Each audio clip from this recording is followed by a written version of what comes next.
really like it too. It's gonna blow your mind. Yeah. Oh, sure. We're really doing something cool here.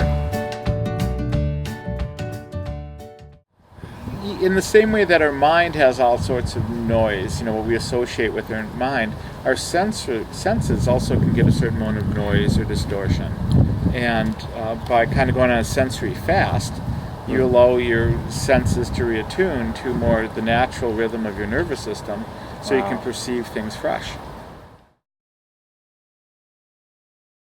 When I had a tank available, I would float 5 days a week for 2 years straight. I did hundreds and hundreds of floats, and it was a practice like yoga or meditation. It was a daily practice. It had a profound effect. Doing that frequency of floating, I've maintained benefits for decades because of that experience.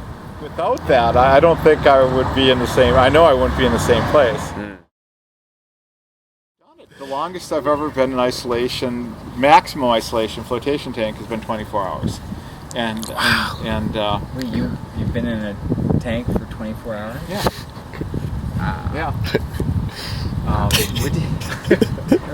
What was the experience like getting out? Well, with my body, without my body.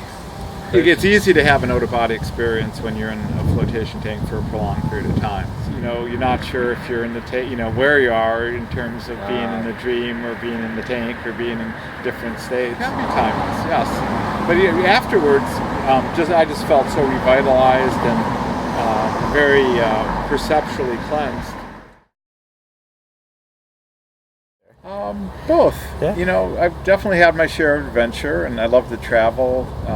Traveled all around the world. Spent a lot of time in India.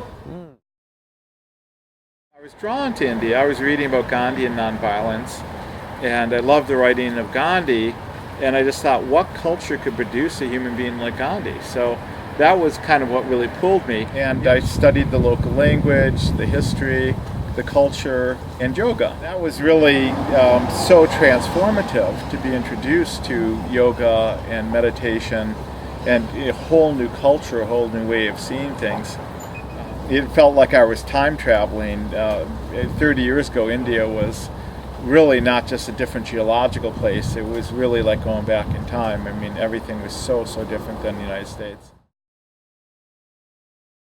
The process of integration has been decades long.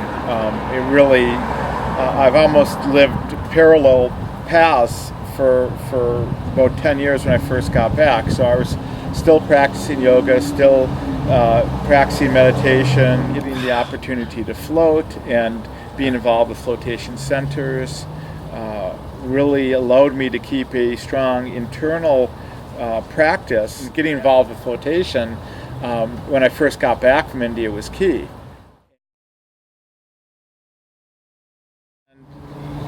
The government is definitely a lot more in people's faces. It was a lot simpler when I opened up centers back in the 70s, 80s. We didn't even get permits from the city. We just built the tanks and put them in and opened up, and nobody said nothing. We just were able to do what we wanted to do. Yeah, no, it takes a lot to have your own business and to promote, especially when you're pioneering something or it's something that most people aren't aware of. There's kind of more of an awareness of things having to be checked and so forth. Yeah.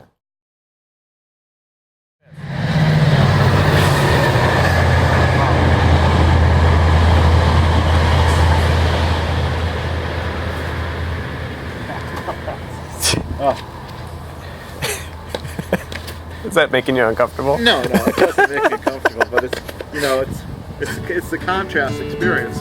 Exactly. So it's like escaping the train here. Yeah.